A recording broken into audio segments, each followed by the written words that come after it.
मैं हूं शहनवाज अंसारी और आप देख रहे हैं न्यूज़ हाइलाइट्स। पेश है आज की बड़ी खबरें। ममता बनर्जी ने कहा, मैंने कभी नहीं कहा था पीएम को हटाया जाना चाहिए। कोरोना वायरस की महामारी के बीच देश के विदेशी मुद्रा भंडार में बढ़ोतरी, 487 अरब डॉलर तक। यूपी में एक दिन में कोरोना के सबसे ज्यादा मामले सामने आए। पिछले 24 घंटे में मिले 502 नए मरीज।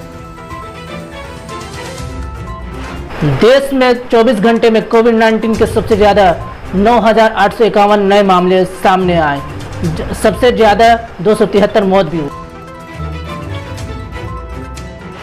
मंडी कमेटी के अधिकारी की चप्पल से पिटाई करके विवादों में घिरी बीजेपी नेता सोनाली फोगाट। सुप्रीम कोर्ट ने प्रवासी मजदूरों को उनके घरों तक पहुंचाने के लिए राज्यों को दिया 15 दिन का वक्त।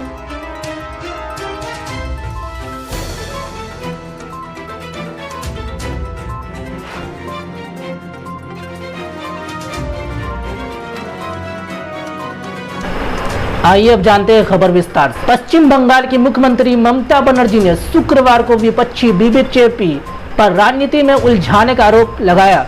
ऐसे समय में जब राज्य कोरोना वायरस संकट और चक्रवात अम्फान की तबाही से जूझ रहा है, उन्होंने कहा, मुझे वास्तव में बुरा लग रहा है कि जब हम कोविड-19 और अम्फान के खिलाफ लड़ रहे हैं और जान बचाने के लिए काम कर रहे हैं, तो कुछ राजनीतिक दल हमें हटाने के लिए कह रहे हैं। मैंने कभी नहीं कहा कि पीएम नरेंद्र मोदी को दिल्ली से हटा दिया जाए। क्या यह राजनीति में उलझाने का समय है? पिछले 3 महीनों से वे कहाँ थे? हम जमीन पर काम कर रहे थे। बंगाल कोविड और साजिश दोनों के खिलाफ जीत जाएगा। सुश्री बनर्जी ने कहा। वह विश्व पर्यावरण दिवस के अवसर पर एक कार्यक्रम में बोल।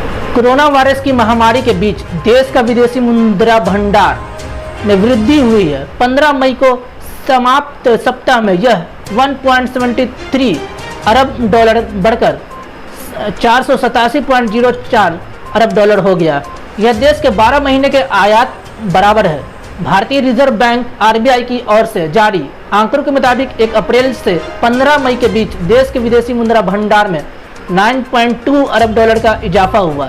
8 मई को समाप्त सप्ताह पर यह 485.31 अरब डॉलर था। 6 मार्च को समाप्त हफ्ते में यह अपने सर्वकालिक उच्च स्तर 487.23 अरब डॉलर। कोरोना वायरस के केसों की संख्या देश में बढ़ती ही जा रही है। आबादी के लिहाज से देश के सबसे बड़े राज्य उत्तर प्रदेश में पिछले 24 घंटों में 502 नए केस सामने आए हैं। राज्य में 24 घंटे में कोरोना के मामलों की यह सर्वाधिक संख्या है। पिछले 24 घंटे में यूपी के औद्योगिक शहर कानपुर में 48 नए मामले सामने आए हैं, जबकि जौनपुर में 41 मामले दर्ज किए गए। यूपी में कोरोना के केसों की संख्या 9,733 तक पहुंच गई है। इसमें दूसरे राज्यों से आए प्रवासी मजदूरों में कोरोना संक्रमण के मामले 2,718 है। राज्य में कोरोना वायरस के इस समय समस्त 3,828 एक्टिव केस है। देश भर में बढ़ते कोरोना के मामलों के बीच उत्तर प्रदेश में भी इस वायरस ने तेजी से पैर पसारने शुरू कर दिए हैं। पिछले 24 घंटे में राज्य में कोरोना के 502 मरीज मिले हैं। यह राज्य में एक दिन में नए मरीजों के सामने आने का सबसे बड़ा आंकड़ा है। दुनिया भर के तमाम देशों के साथ साथ भारत में भी कोरोना वायरस कोविड-19 का कहर तेजी से बढ़ता जा रहा है। रिपोर्ट्स के अनुसार 180 से ज्यादा देशों में फैल चुका यह वायरस अब तक 3.5 लाख से ज्यादा जानें ले चुका है।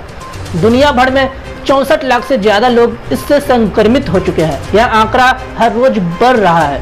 स्वास्थ्य मंत्रालय द्वारा शुक्रवार सुबह जारी आंकड़ों के अनुसार भारत में इस वायरस से संक्रमित लोगों की संख्या 2,26,770 हो गई है।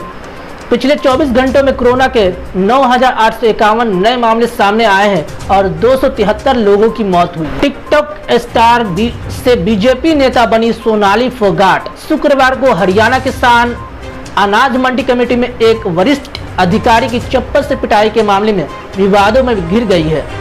उनके इस अधिकारी को थप्पड़ और चप्पल से मारने का वीडियो सोशल मीडिया पर वायरल हुआ है। सोनाली हरियाणा के विधानसभा चुनावों में हैवीवेट नेता कुलदीप बिश्नोई के खिलाफ बीजेपी उम्मीदवार के तौर पर उतरी थी, लेकिन उन्हें हार का सामना करना पड़ा। कोरोना वायरस की महामारी के बीच सुप्रीम कोर्ट ने राज्य को प्रवासी मजदूरों को उनके स्थानों पर भेजने के लिए 15 दिन का वक्त दिया। प्रवासी मजदूरों के मामले में से जुड़े याचिका पर सुनवाई करते हुए शीर्ष अदालत ने कहा कि हम इस संबंध में कुछ निर्देश जारी करेंगे।